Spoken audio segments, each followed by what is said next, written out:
What's going on, cronies? Cat Burglar back with you. Happy Thursday.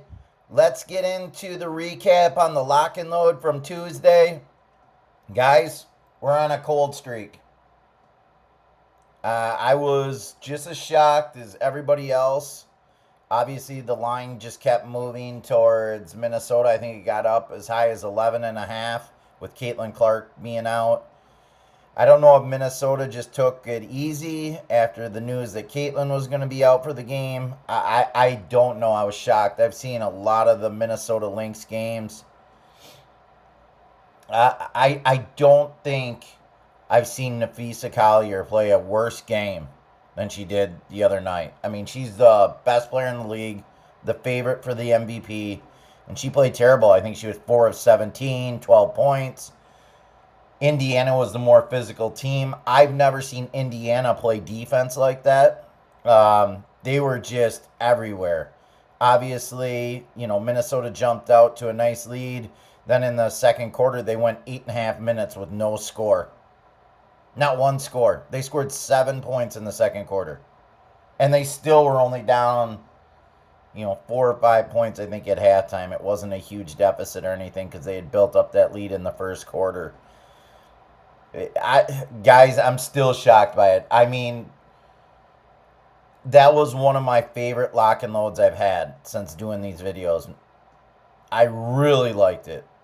And did I like it a little bit more if Caitlin would have played? Yeah, just because I know she's a liability on defense. Even though she's a great player, she's just... And you're going to see this when she comes back. Like, is Indiana going to be... She brings a lot of offensive firepower, passing, scoring, all those types of things. And she changes the game. Great player, obviously. But she is a liability on defense. And they're a much better defensive team with Ariel McDonald and Colston out there. So, guys, we lost it. I don't know what to say. I apologize. Obviously, I was way off on that game.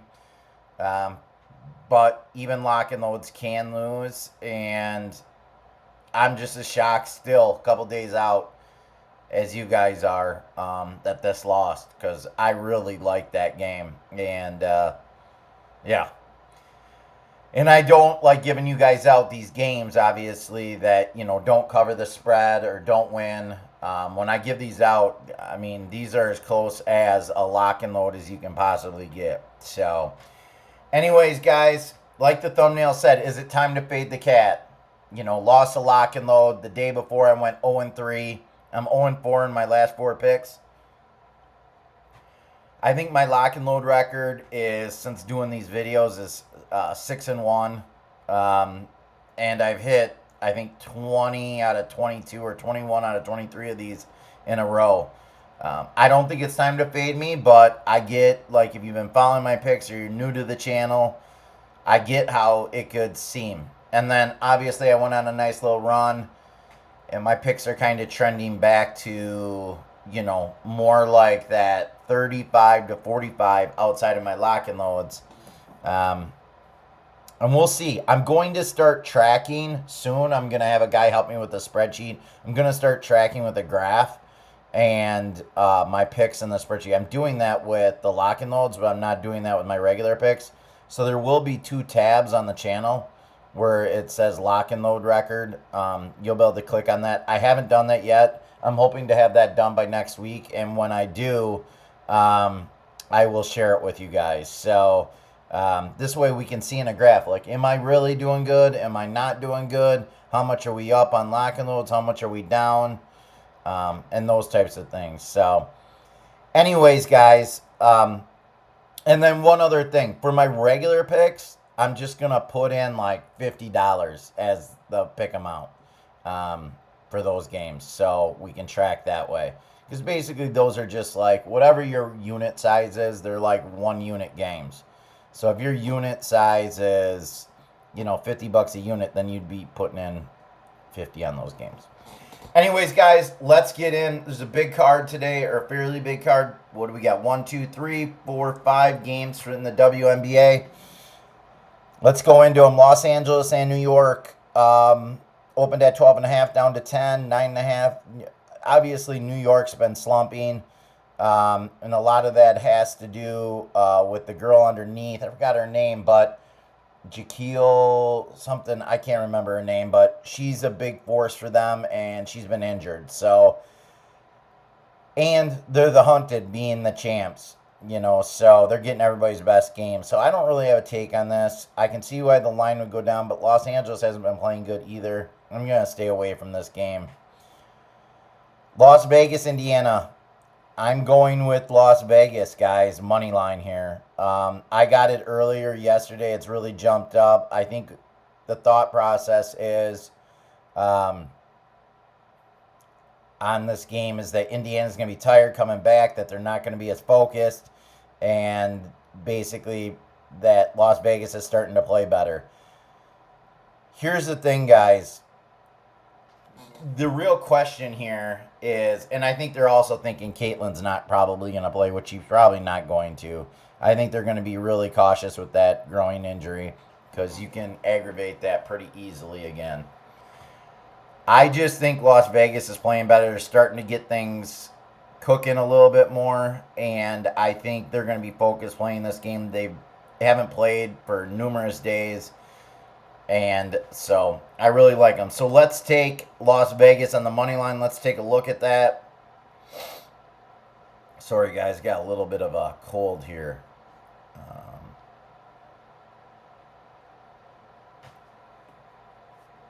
Okay, what we got? All right, so we got 192. You can get 180 at Bet Online, 195, 180, 205 at FanDuel, 185. So somewhere around there you can get. Let's play the money line. Try to shop the best line there, and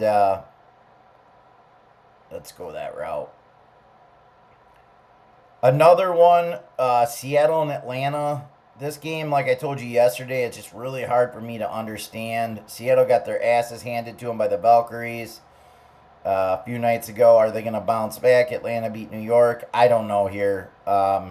It looks like the line's trending towards Seattle. But one of the things, too, I want to point out here, you're seeing like we're getting basically closing line value on almost every pick I'm giving you guys, right? But it's going the opposite way. Like you look at yesterday, or the lock and load.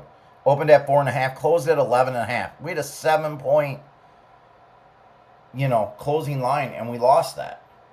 And you're seeing that in a lot of these games that we're betting. The dogs have covered crazy. Like the 4 games we lost, we bet all money lines, and the dogs they won outright.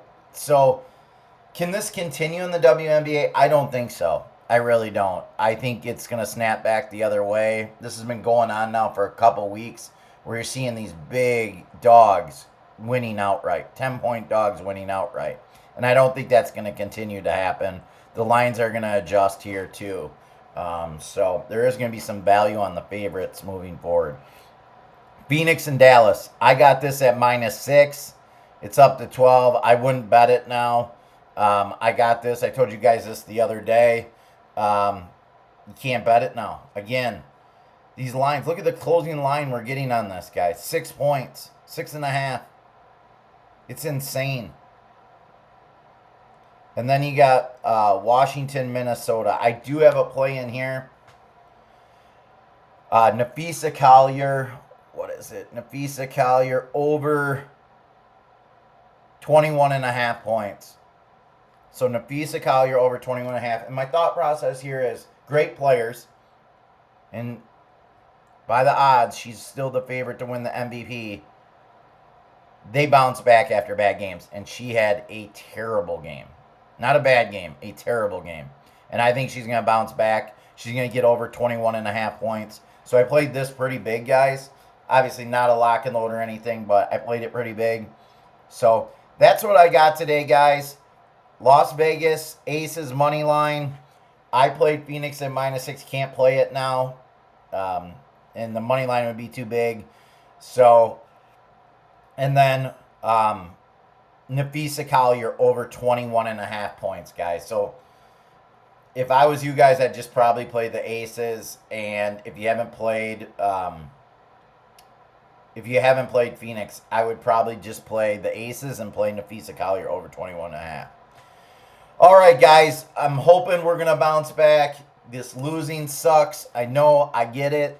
Um, I never hide from my losses. Again, I'm gonna be putting together a spreadsheet, so there's no. I've been doing that with my lock and loads, but I'm gonna start doing that with my regular picks. So there's no. This is what I'm betting. This is kind of how we're tracking, and whether I'm really doing good for you guys or not. Obviously, on the lock and loads, I know I'm doing good overall, but the regular picks, we need to see like how good am I doing? Am I treading water? Again, when I started this channel, I said I normally hit 35 to 45% of my regular picks, and that's always been true, and that's why I've been doing now. Again, over the last week or two, besides the last couple days, I've been hitting like 50 something percent, which isn't really normal for me. But again, I'm trying different things. I'm turning things around. So, again, guys, I don't hide from my losses. Let's get these wins. I don't want to babble on anymore. But as I get that spreadsheet done, I definitely will share it with you guys. Good luck today.